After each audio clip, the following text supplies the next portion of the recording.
by Ishan, Kanishk, Ratnab and Sejal, who will be on the proposition side. And team 8, which is a modern school represented by Anadya, Atmik, Sanya and Abhika, they will be on the opposition side. Are we ready, debaters? Where's your book? Does she come and sit with us? She's not a speaker. She's not a speaker. Right. We're ready to start a debate. No, there's no reason not to if you're feeling you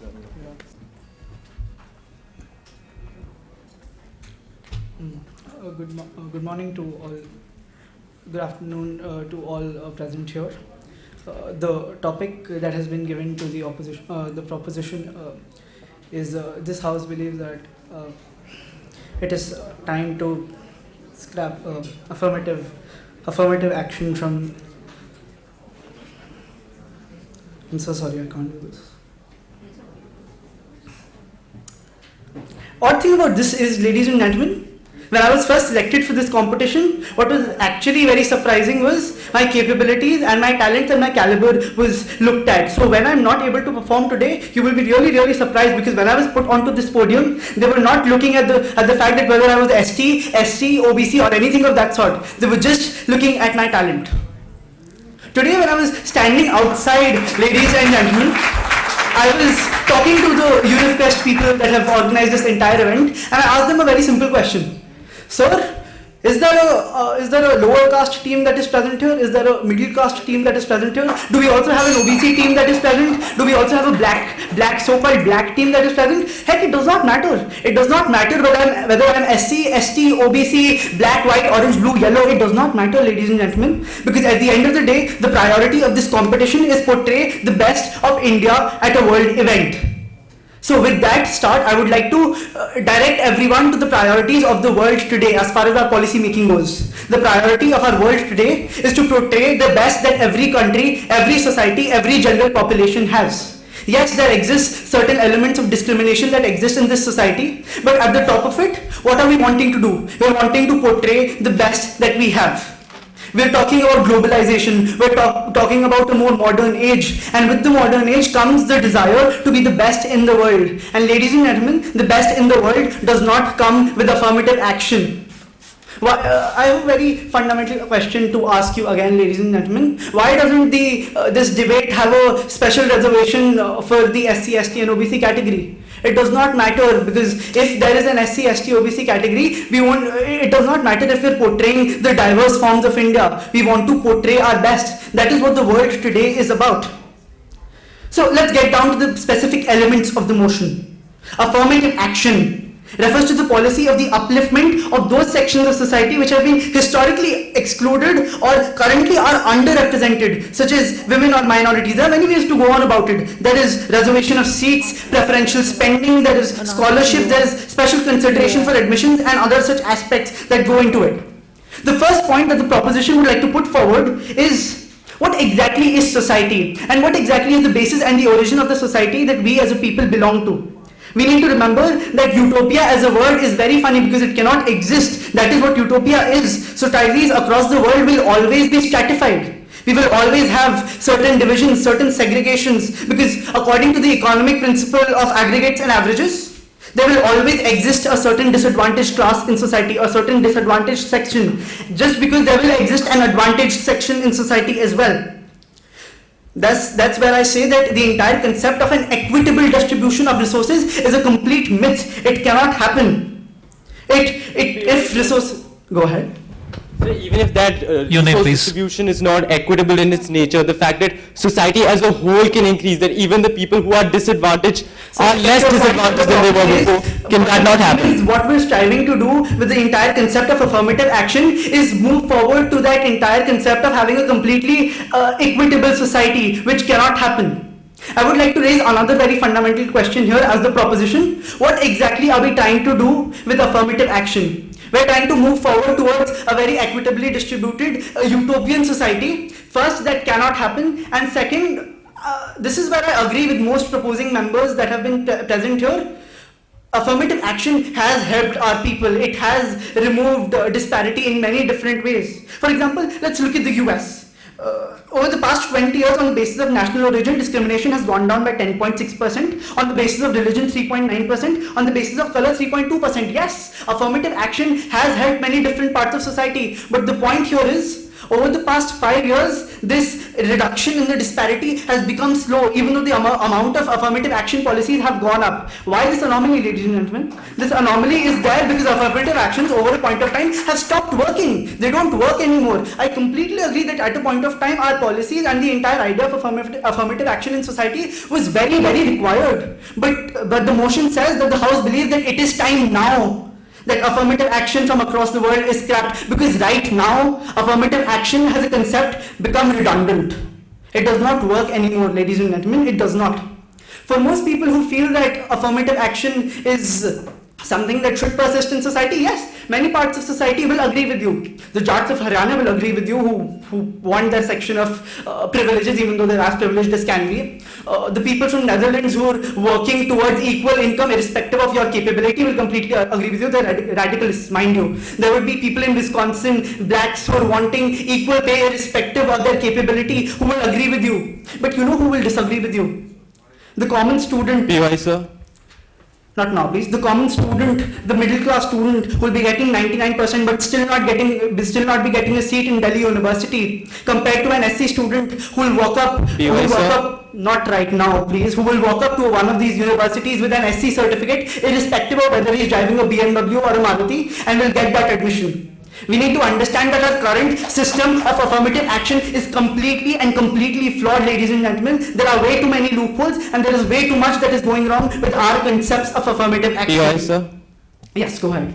So, by our own very definition of affirmative action is given to historically disadvantaged communities. So when you talk about a Jat demanding reservation, then by your own definition, it's not affirmative action. It's not a part of your question. You're not stating my entire definition, sir. It also talks about the currently underrepresented people of society. Jats do not belong to that category. Then how can they demand reservation?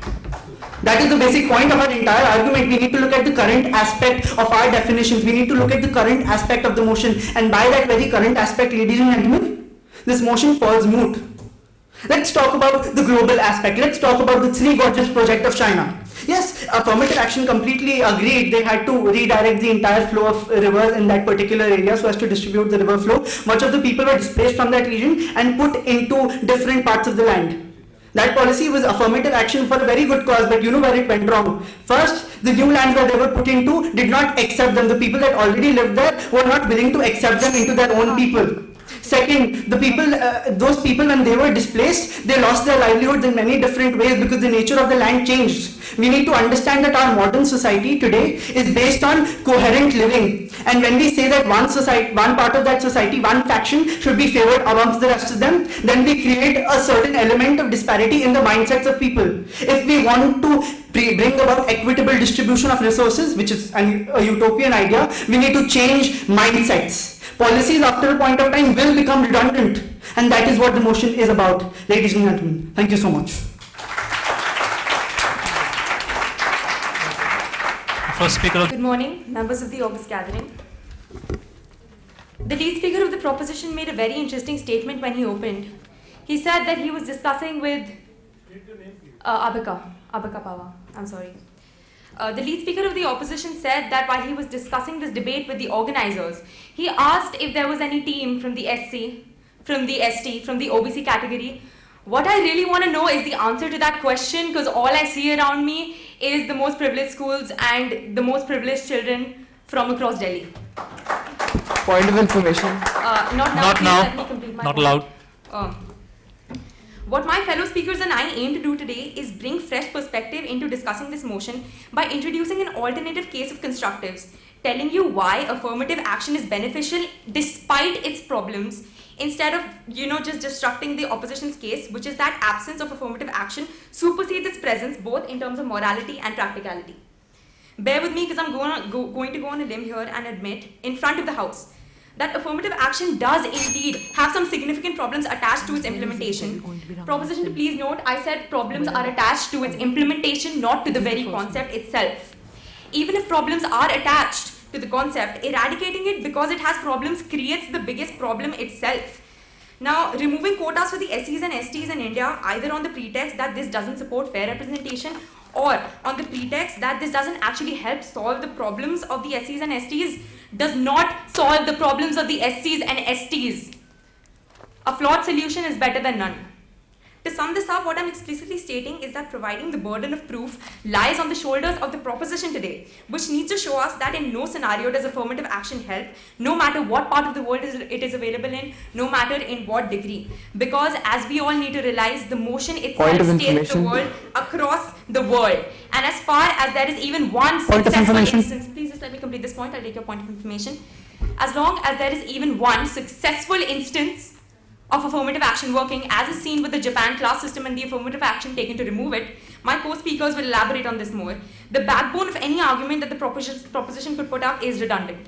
Yes, your point of information. So, if a few hundred examples exist against it and only one exists for it, do you think it should be there? That's a good question, but that's primarily my point I'm trying to prove. More harm than good? Yeah.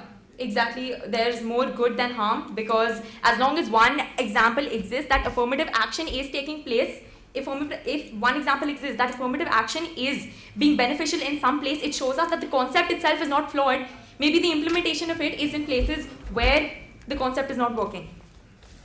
As for providing an alternative case argument through which I'm going to convince you that not only is affirmative action the better of the two alternatives, but it's generally a good way to go about the problem of societal and historical disparities, I'm going to present my argument under two different subheads: moral reasons and prudential reasons, as to why we need affirmative action even if we don't agree with it.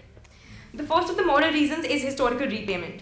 Before you deem this argument invalid by saying that those who were historically disadvantaged have received enough affirmative action, I'd like to consider real-world examples to understand why this action is needed, not only for those who were primary victims of historic discrimination, but for the generations that follow them. Consider the example of how native blacks in Africa were limited to the occupations of coal mining and wage labor, for they were thought by the whites to be redundant in their intelligence quotient. Now, the apartheid regime, came to an end, bringing down with it all systematic discrimination. But the question I want to pose to the House today is that what good is bringing down systematic discrimination and opening up jobs to the blacks when none of them, not them, their grandfathers, their fathers, have had the opportunity to qualify themselves for these jobs in the first place? Point of information? Yes, please. So you're telling me that 1,000 years of discrimination can be negated with another 1,000 years of discrimination? I'm telling you that 1,000 years of discrimination will not be overcome in such a small amount of time that you can actually deem affirmative action to not be reliable at this point of time.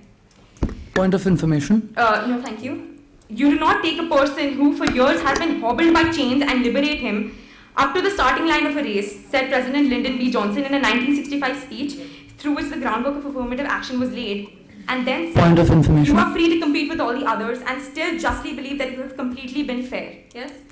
When you say in such a short period of time, affirmative action has been around for what, 60 years, 50 years? Are you aware that the very definition? Are you aware that the very definition of affirmative action qualifies it as a temporary tool used to bring people uplift Precisely, sections? and the point that I want to focus on in that part of definition is that it is temporary up till the point that the people have been uplifted. Have the people been uplifted? No. That's the reason we're having this conversation Point of information. to begin with. No, thank you. Now, this analogy of the blacks that I've given, revolving around the native blacks, of course, supports my argument to prove that affirmative action is viable moralistically because it provides historical repayment, present equity, and future guarantees. Now, the proposition is bound to bring up a point of information asking me how giving relief to historically disadvantaged communities is going to bring them advantages in the future. And for answering this, I'm going to shift into the prudential paradigm of my argument by carrying out the example of a nationwide census carried out by 2 Stanford students across the US, which states that by 2055, there will be nothing known as a statistically white majority population in the US. The blacks are increasing in number at such a rate, please just give me a minute. They're increasing at such a rate that by 2055, we will have a half and half population, which will be multiracial, and this population will holistically have as many blacks as it will the whites. Now, how this information relates to our concerns is that if we go by what the proposition wants us to do and stop the affirmative action process midway, we will be in the same position we were in when we actually needed affirmative action to begin with. We cannot control this increase in population. This is outside our mandate. But by removal of affirmative action, the only thing we'll be ensuring is that the number of increasing people of this community will be robbed of the benefits that only a few of their ancestors had reaped to begin with. Talking about the same situation in psychological terms, in fact, Point of information. we need to consider how this very situation can lead to a very icky world situation. Because let's say if 50 or 100 or 200 years down the line, we observe a society that has no majority statistically, but a minority in terms of social status, we could be, going by Freud's statute of human desires, looking at another civil war. I'll take your point of information. Ma'am, the last time people called for reparations against discrimination, you know what happened? The Treaty of Versailles in World War I don't II. want to know what happened. I'm trying to prove that So what is reparations your will not comment? happen as long as affirmative action actually exists. Thank you. Exactly. Coming to the last point of my debate, which I think has been not brought up by many of the oppositions yet, diversity is an end to itself. When the University of Michigan's affirmative action programs were challenged by the United States Supreme Court, 65 leading American businesses and their CEOs filed a brief in support of affirmative action, including American Express, Chevron, Microsoft, Nike, the list goes on. They realized that the leaders of tomorrow needed exposure to diverse people, ideas, and perspectives. I ask you, if those who reap no small amount of the benefits of affirmative action themselves support affirmative action, why are you against it? Thank you. Let's just start with that poster right there. My name is Kanishk Garg. Let's just start with that poster right there. USA Unif Quest. Okay, USA Unif Quest. Why the quest for the American universities? You know why? Caltech practices race-blind admission. They don't consider if you're black, white to a very large extent. It is not a factor that they will consider while giving you admission. That is why the quest for American universities. I, as a student, want to do engineering, but I realized that this is hard for me because getting into an IIT will be hard because 50% of the seats are not for me. But then I realized that getting into an Ivy League university in the United States is easier. You know why? Because they will accept me. That's why. People won't deny me admission there on the basis that I am from a general category or my ancestor had a dukan and a particular person in India did not. That is my point. Affirmative action, once provided, is seen as an entitlement by all communities, that may be minorities, regardless of whether. Please. 2 minutes. Regardless of whether they need it or not. Like the Parsis are a minority, they don't need affirmative action. Nusli Wadia does not need affirmative action. Affirmative action sometimes completely negates the concept of development. Like the Parsis again. Nusli Wadia or Cyrus Mistry does not need affirmative action just because they are a part of a minority. Sir. Give me 2 minutes. Let me complete my point. Affirmative action is also the concept of positive discrimination. Isn't discrimination what affirmative action is supposed to fight? Just because it's positive, it does not mean that discrimination is justified. Another thing is, when I have to work less hard for a particular thing, I tend to lose value for it. If I don't have to work as hard as n number of persons, I will think that I should be mediocre. Mediocrity is fine.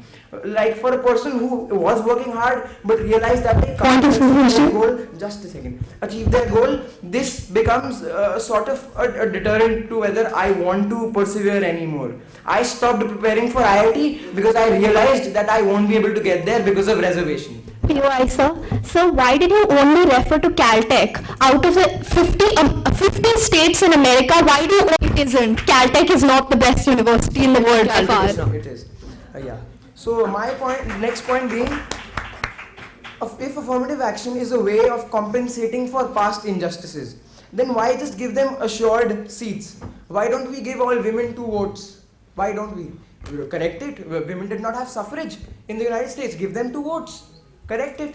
There has to be a point where you stop leveling the playing field and you dig holes for the other part of the community. It's not about leveling the playing field anymore. It's about preventing growth of a particular demographic just because they were part of a particular section of society which was or might have been more privileged. Yes. Sir, you seem to keep on equating affirmative action with discriminative action. Giving a woman 2 votes would go against the purpose of affirmative action itself. What do you have to say for that? Ma'am, there is a thin line between encouragement and discouragement. You see, if you encourage a particular person, you might eventually end up discouraging someone else. You know why? Like, if an example, I'll take the example of a child, like my Prime Minister just said. The thing is, you have to realize that to a certain extent, a person who is going and taking 3 buses to go to St. Stephen's College, standing in the sun, waiting for the line, and sees a guy coming out of a BMW and with his ST certificate and get into St. Stephen's before him, this tends to discourage people. This tends to make them believe that they can't succeed because the odds are stacked against them just because their ancestors and their ancestors like 5-7 generations POI, ago sir. used to be powerful. The odds of a ST candidate walking into St. Stephen's in a BMW are also infinitely low. You will not find an ST candidate walking into St. Stephen's with a BMW. So your point stands redundant. I just thought of this phone with my friend. He knows a guy who can get you an SC certificate, fake SC certificate for 6,000 rupees. Anybody have 6,000 rupees in here? You can get into IIT right now. Come on. Now, the thing is, POI? yes. That's speculation that can't be proved as a fact. Madam, I can get you an SC certificate. I really can. Not at this point. So, how many black billionaires in the world? Anybody? 2. Oprah Winfrey and Michael Jordan. Michael Jordan was not POI, sir. Michael Jordan was not selected because he was black. He was selected because he was a brilliant basketball player. Oprah Winfrey was raped at the age of 7, cleaned restaurants at the age of 16, and has her Oprah Winfrey POI, sir. now. She did not succeed because she had affirmative action. The world is harsh, and in the world, odds are stacked against her. POI, sir. Yes. Oprah Winfrey was recently denied service in a Swiss store simply because she was black, and this is one of the most recent situations that I'm talking about. Madam, the world is racist. You have to realize that. Then why can you not provide solutions for that, sir? The world is racist. The world is racist. Please We will don't never- rally on your POIs. We will never achieve equality. That utopian idea will never be achieved. We just can't. Now the thing is, coming back to my original point, the odds are stacked against us. What is the American dream? The American dream does not pertain to America anymore. It's synonymous with success. If I am succeeding in this world right now, against all odds, that makes me powerful. Michael Jordan succeeded against all odds, rose from dire poverty to become the best player in the world. And you know why? Because he faced all sorts of discrimination, and that made him stronger. That gave him thick skin to face what makes you fight. Something has to make you fight. Everybody in the world will be against you if you're successful. You'll have to cry on your own and celebrate with everybody in the world. POI, sir. Yes. So there are 2 black billionaires in the world. There are also 1,000 other white billionaires. They didn't face any discrimination, and they got through without having to face this pain of discrimination. So clearly, discrimination is not the key Your point. factor leading to success. Please comment. I see no question there. The thing is, if a particular section of society has it easier, I'll agree. It's unfair. But making it hard for them is not the answer to this question. The answer to this question may be that to a certain extent, like for preparation for IIT, you provide a framework that trains SC/ST students to prepare for that paper. But giving them an easy way out, or giving them just allocating 50% seats to them is not the answer. Because economically deprived people exist in every section of the society. There must be a poor person who cannot get an SC/ST certificate because his forefathers 7-8 generations ago might have had a palace. But now those people are ostracized and driven mad to a certain extent that they lose faith in the country, and they tend to be fickle-minded and not believe in the national ideal anymore. What I feel is that in the age of international competition, I think our priority right now is to compete with China. Make in India will not succeed if we don't have successful and well-trained individuals who are working to the best of their ability. Why will General Electric open a factory in India if it can get better engineers in China? And we will get better engineers if we not instead of the reserved, we bring in the deserved. Thank you. Ladies and gentlemen, allow me to begin with an anecdote, and this is a true story. A peon who, for all intents and purposes, is a so-called Dalit, worked in our school. Let's go ahead and call him Jagjeevan Kharge for the purposes of privacy. Jagjeevan has a son who struggles through life by virtue of his father's measly pay, but has a vision and undying aspirations for a brighter future for himself and his family, and at large the Indian economy. Jagjeevan's son struggled hard despite having uneducated parents who could not help him with his homework like ours can, attending a school which was below average at best. But still he proved that he was better than the rest because he was diligent, hardworking, and yes, shockingly enough, a Dalit boy was intelligent. This is a true story. Again, I realize it's speculation. Point of information. Not allowed. Okay, so now at this point comes the fork in the road where essentially, ladies and gentlemen, our debate starts. We can either allow this child, this human life... Point of information. 1 minute, sir. To be given admission into something like St. Stephen's College with the Dalit quota, so that he's given a chance to prove his worth, so that he's been given a fair chance to prove that he is capable of doing good things despite the color of his skin and the name he carries around with him his whole life, and give him a chance to prove or improve upon himself. Yes, the competition will be stiff, but at least we're not sidelining him completely and telling him you're worthless. You know what, you'll never be good enough. Point of them, information. So just don't, yes sir. Madam, what if I steal his seat with my 6,000 rupee fake certificate? Yeah, but what if you steal the seat with your fake 6,000 rupee certificate? Sir, it's speculated that you will even get that because it might not even exist.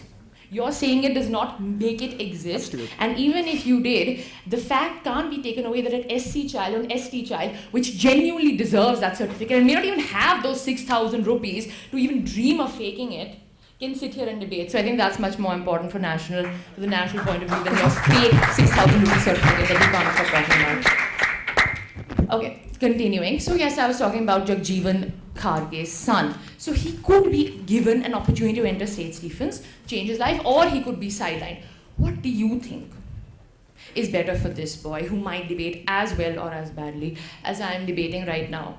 Who might speak as well in English as I am privileged enough to speak right now, because he was born into an SC family and hence his race does not deserve affirmative action.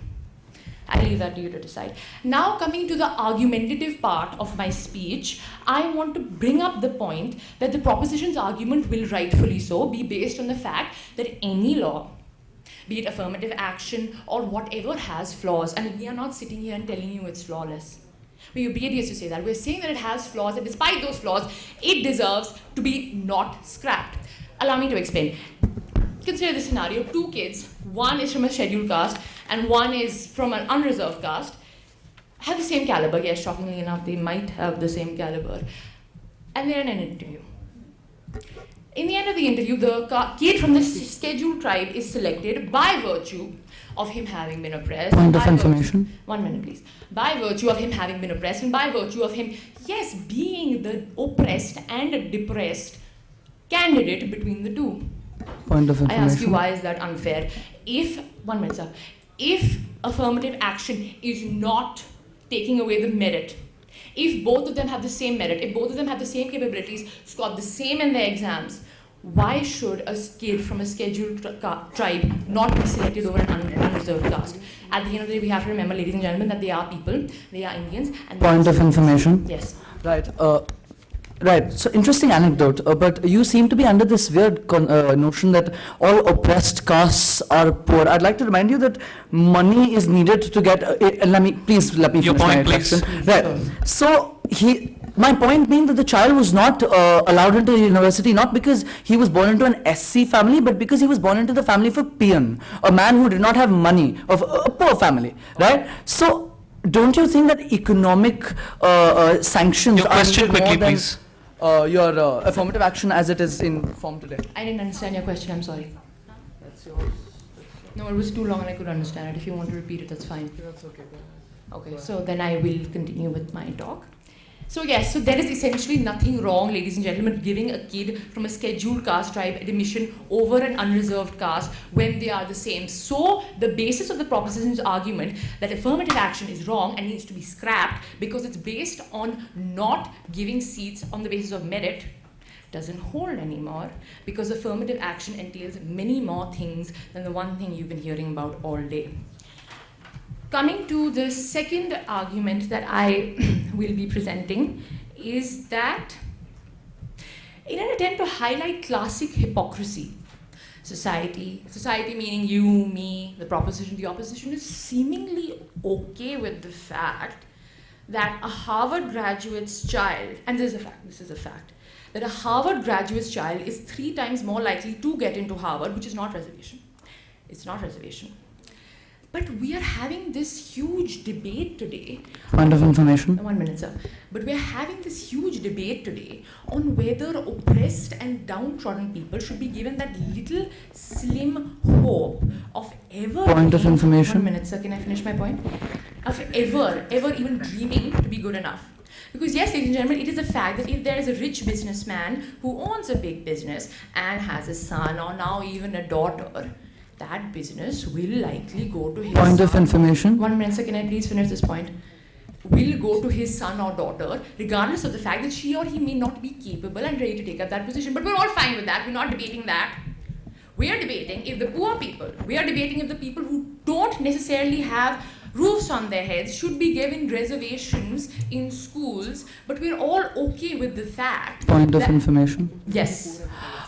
Just checking if you realize that a rich businessman can be from a scheduled caste and that a Harvard graduate can be a black man with a lot of money, therefore his son got into this university, and that it's not just on the basis It of can the also fact... be that they weren't any of them, as is mostly unfortunately, sir. So you saying that it could This be a is black based on what fact? This is based on the fact that it happens, and if you check, Speculation. No not fact. cross-questioning, please.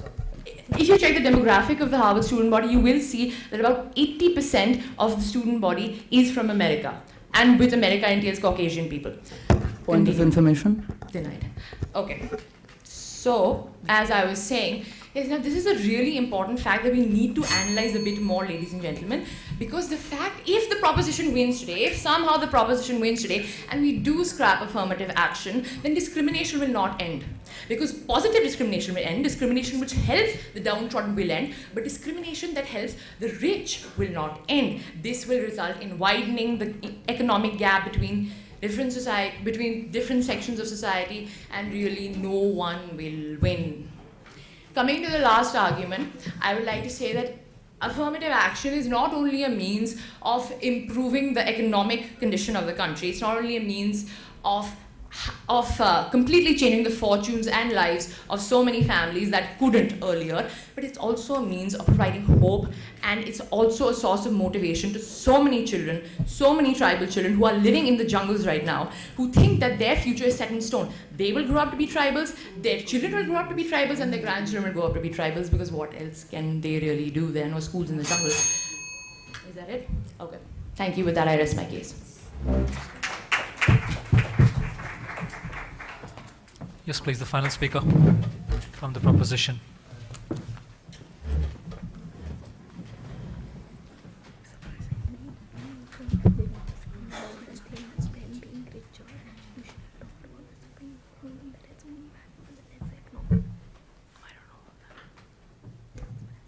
My name is Ishan Chaudhary. I have a certificate that claims I'm from a scheduled tribe. I don't really care for this debate. What I'm here to is to talk to you judges. I'd like you to put me in Team India. Logic is simple. You're representing India. Team India is supposed to represent India, and since we are a section in India, you'll need someone to represent that section of India. So I would love it if you could take me. No? No? Question to the individual candidates there: how many of you, how many of you gotten through reserved spots on the basis of your, on the basis of you clicking on the form saying Muslim or female? Anyone? No? None? I mean, you wouldn't really admit it if you were, but none? Right. So I'm guessing you want the best of the best, right? Which brings me to my first point. Ladies and gentlemen, dominant ideology in society today is competition. Education revolves around competition. Business revolves around competition, politics revolves around competition, and all of it revolves around advantage, profit. Competition ensures that the best students get to the best universities, the best firms. Who was that? You? No, I'm sorry. I'm reserving this question for her because she's less fair. Anyway, so bringing me to my point. Competition is what ensures the best of the best, going to the best, therefore giving us the best, progression of the society. Let me ask you a question. Do you remember, a two-part question, do you remember the last IITian who won a Nobel Prize? Neither do I. I don't know the answer to this one. Second question, why has IIT gone from the top 200 universities to the top 600 universities? This one I know the answer of. The answer is 50% reservation, ladies and gentlemen. What you cannot refute is that the entitlement that comes with affirmative action also comes with a responsibility. If someone with a lot of merit is fighting for your position, you take it on the basis of you being from a certain community, then the responsibility lies upon you to contribute at least as much, if not more, than this person could have. Ladies and gentlemen, there is no evidence that someone who gets into a position through affirmative action can contribute more than someone who is more meritorious.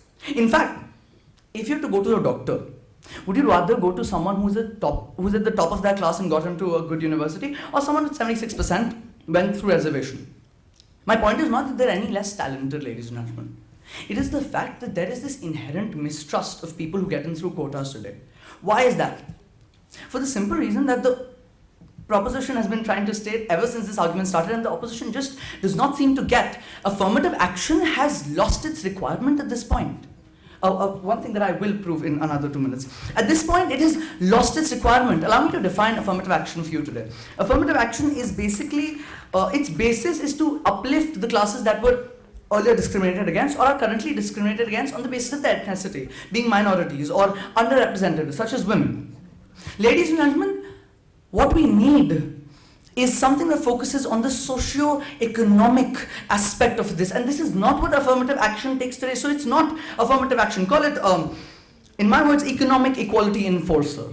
Here's an alternate solution. Point of information. I'm going to make you wait for a second. Now, see, allow me to quote sociologist Thomas Sowell. He said, people differ and have for centuries. Any temporary policy whose duration is defined by the goal of achieving something that hasn't been achieved as long as society has existed can be more fittingly characterized as eternal. Now, when you look at the definition of affirmative action, Kennedy had very clearly stated in his very first time coining this term, it is a temporary tool for upliftment. Ladies and gentlemen, after a certain point, the field is no longer level. You're digging holes for the other side. The original rationale for affirmative action is no longer its running force anymore. Ladies and gentlemen, at this point, I would like to counter a few of the proposition speakers. First, she said affirmative action is taking place everywhere. I agree, it is taking place everywhere. And yeah, it is. But why is it time? Why is it time? Ladies and gentlemen, allow me to hit you with some knowledge. China has affirmative action for minorities in schools. China's literacy rate is 97.3%. It is competing with MNCs across this world, creating industries, internalizing its cyber networks. Israel, affirmative action in universities for minorities. Israel consists of a 30% minority population, out of which 64% apply for college every year, as per, which is much more than the earlier 34%. France, affirmative action in economic priority zones, 99% literacy rate. Germany, affirmative action for women in employment. Employees have gone up by 2.8 million. 50% are women. Romania, quotas for public schools and universities, literacy rate 98.8%. Russia, quotas for ethnic minorities and women, literacy rate 99.7%. Canada, affirmative action for women and ethnic minorities in employment sector, employment rate 93%. Ladies and gentlemen, whatever work affirmative action had to do across this world is done. Any more discrimination will not be ended on the... I'm not denying that there's discrimination. Yes, sir. Okay? But any more discrimination in this world will not be ended by affirmative action. Go ahead. Yes. Wonderful, sir. There are all these countries, right? China, Canada, Get France. your point, Yes. India, right? India doesn't have that astronomically high About literacy rate. India, yes, that was my last point. That this was Why my can't we answer. have that kind of affirmative action? I'll tell you why. Because today, affirmative action in India has become an excuse for people to want to be backward. Today, when half of your society says, I want to be ST, I want to be SC to get into St. Stephen's College, not go on the basis of merit, for a nation that likes to produce a lot of engineers and doctors, we like to claim our identity to be the basis of our admission a lot. That is why we can't have that sort of affirmative. In fact, she said there's nothing wrong, the first speaker of the opposition stated that there is nothing wrong with the concept of affirmative action. Allow me to refute.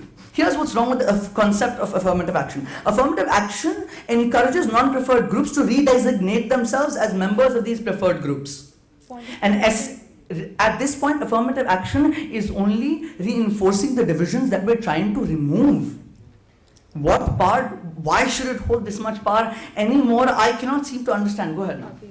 Yeah, so going by the logic of your own argument, if you think there are so many flaws in the concept of affirmative action, would it not be better to change affirmative action and its course rather than scrap it itself? Which is exactly what my third point was.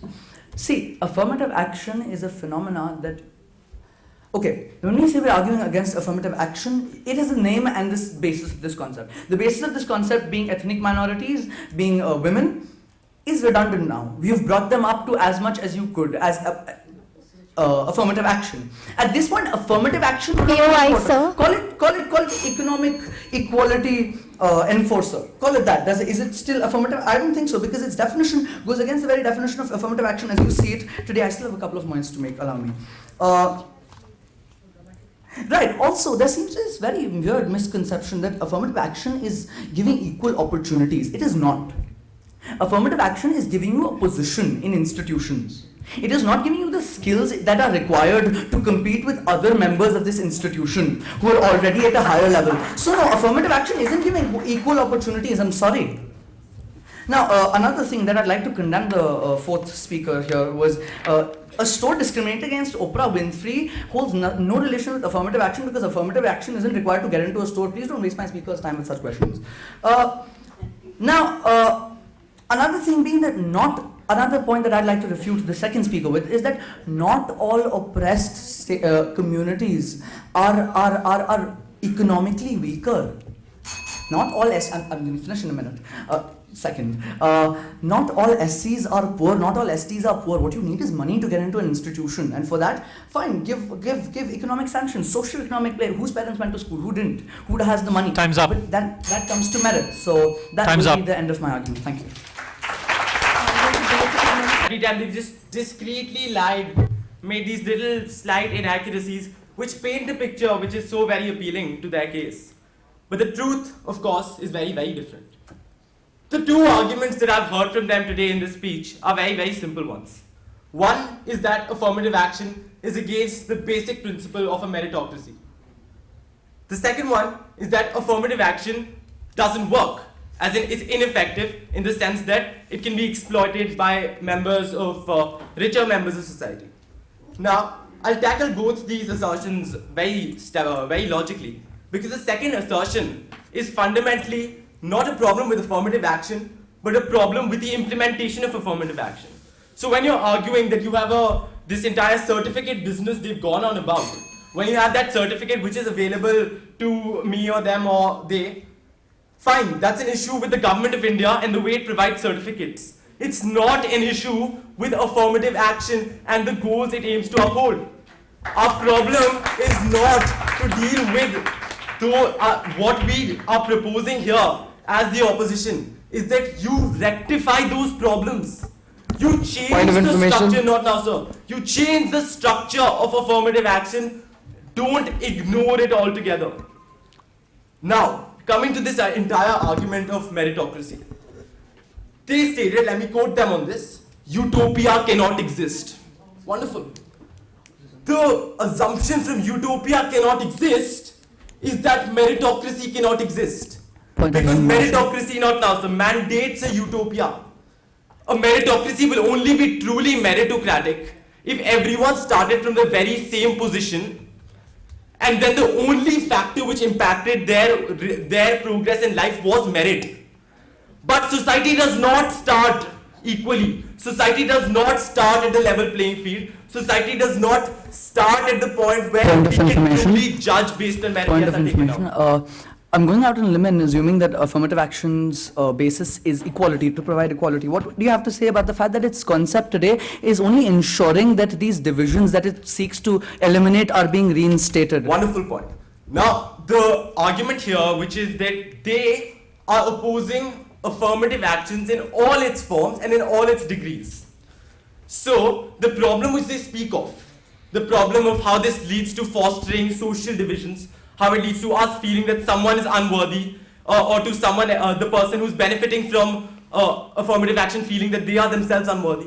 That problem arises when the degree of affirmative action is so large that you're creating an unworthy person getting ahead of a worthy person. Point of information. Not now, sir. However, affirmative action is not just that.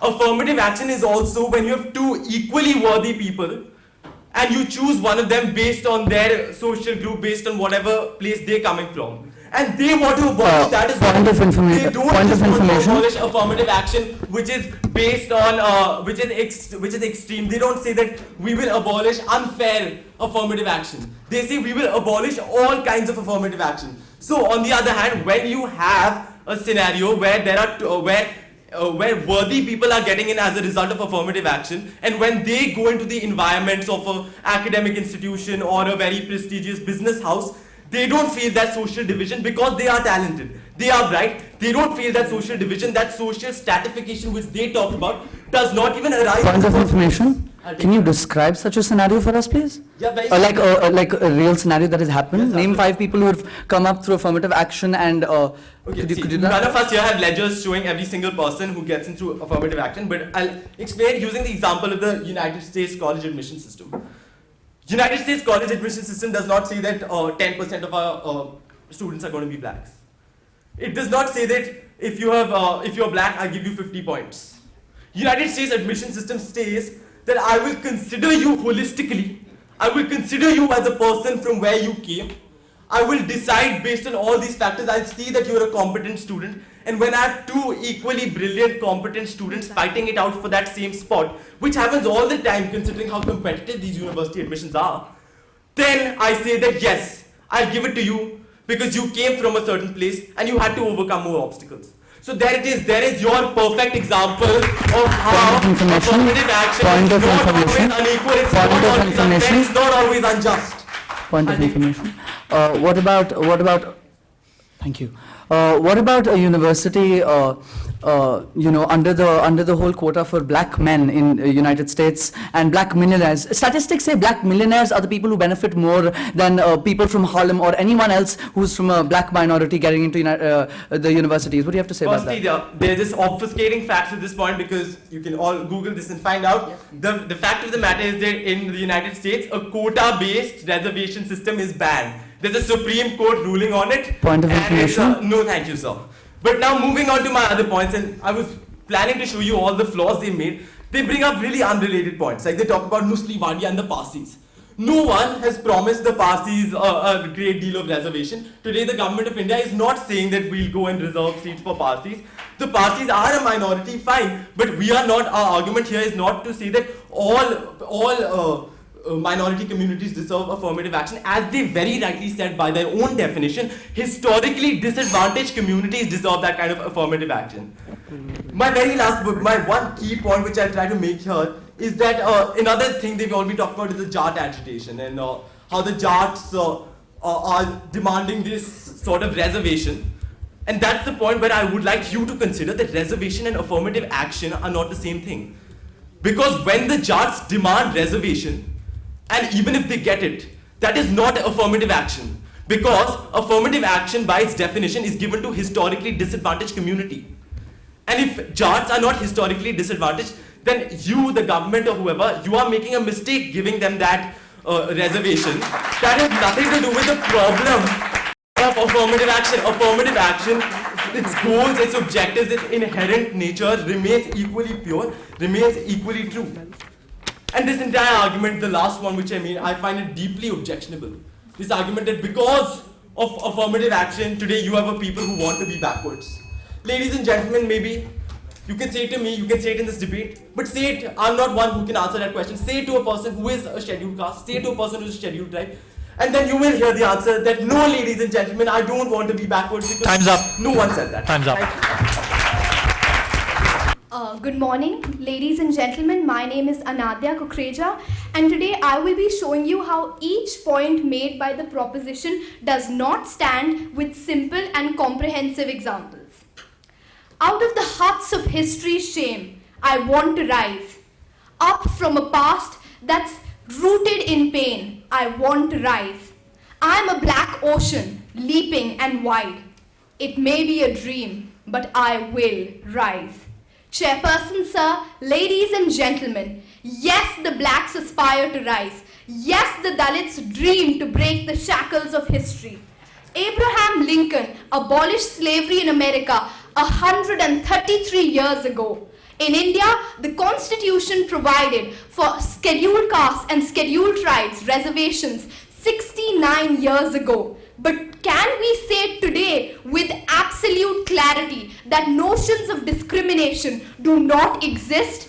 Does a black man still not look at a white man sometimes with disdain, sometimes with the psychological mindset that they do not possess the intelligence genes?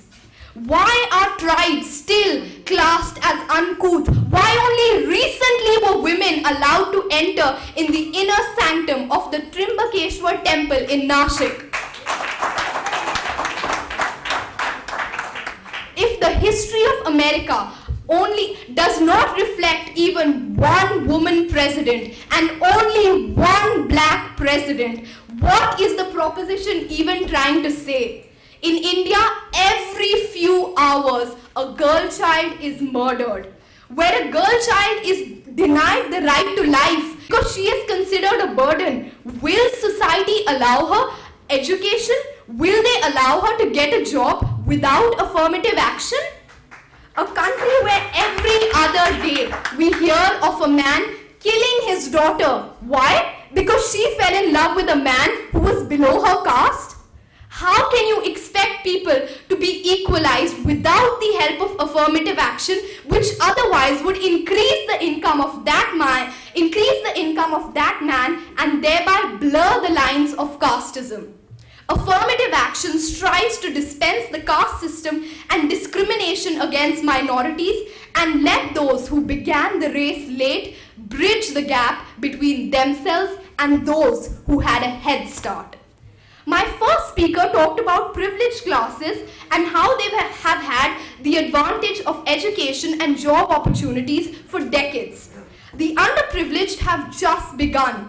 Give them their time to reach that status so that we can look at them not because of their color, not because of their caste, but because they are humans who are achieving. If color doesn't matter, if color doesn't categorize you as intelligent or not so intelligent, if color doesn't scream beautiful or not so beautiful, I ask you, ladies and gentlemen, why is there a surge in the sales of fairness creams or in procedures that change the color of your skin? Imagine a community that is denied access to most things that are enjoyed by privileged classes. What do you think this will lead to? Frustration? What will frustration lead to? Rebellion? An unequal social balance that can only cause disharmony in a nation. 30 seconds more. Yeah, sure.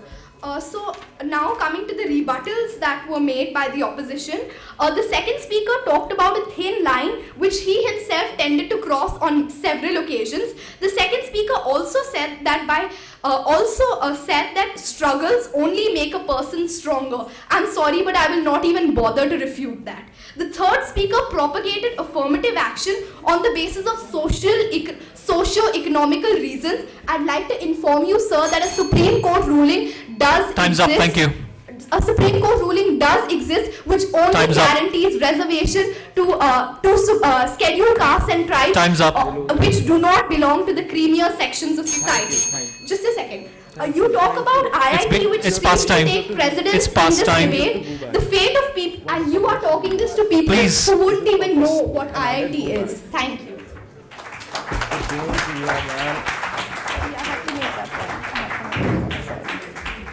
The reply speaker from the proposition, please.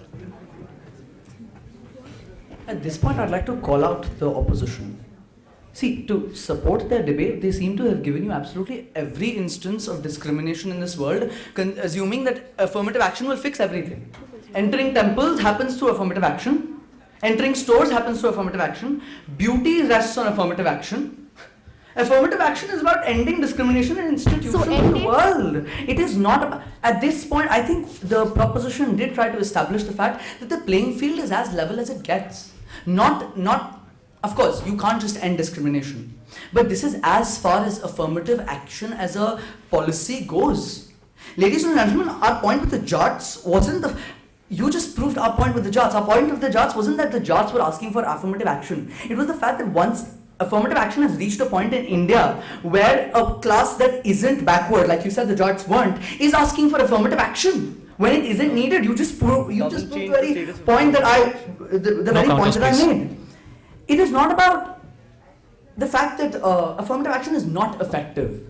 It has become ineffective at this point. It has lost all requirement.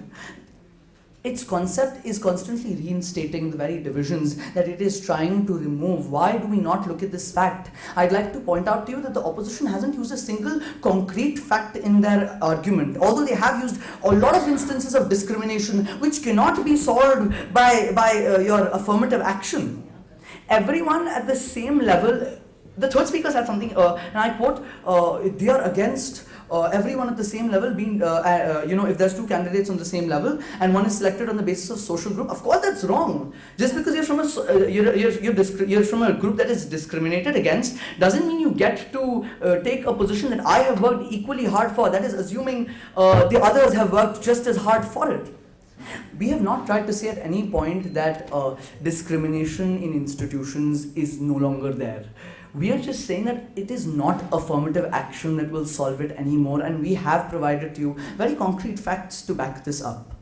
Ladies and gentlemen, when you say that merit should govern our institutions, we're not trying to push towards a meritocracy of sorts. Not everything in the world can be decided by merit. The mere concept of chance kind of concludes that. But in institutions where you're deciding the fate of your country, where you're deciding the progress that your society will make, I think merit is and has always been setting precedents. If someone, instead of you, sir, was sitting here, someone who wasn't as good, you're pretty good. If someone who wasn't as good as you was sitting here just because they were from a scheduled caste or just because they were black in an American society, how unfair would it, or just yes or no, would it, point of information to you, would it or would it not feel unfair? Okay, I'll tell you why. Would it or would it not feel unfair? Just a yes or no, no? No It responses. wouldn't be unfair. Then the opposition clearly does not understand what it's supposed to argue. Thank you.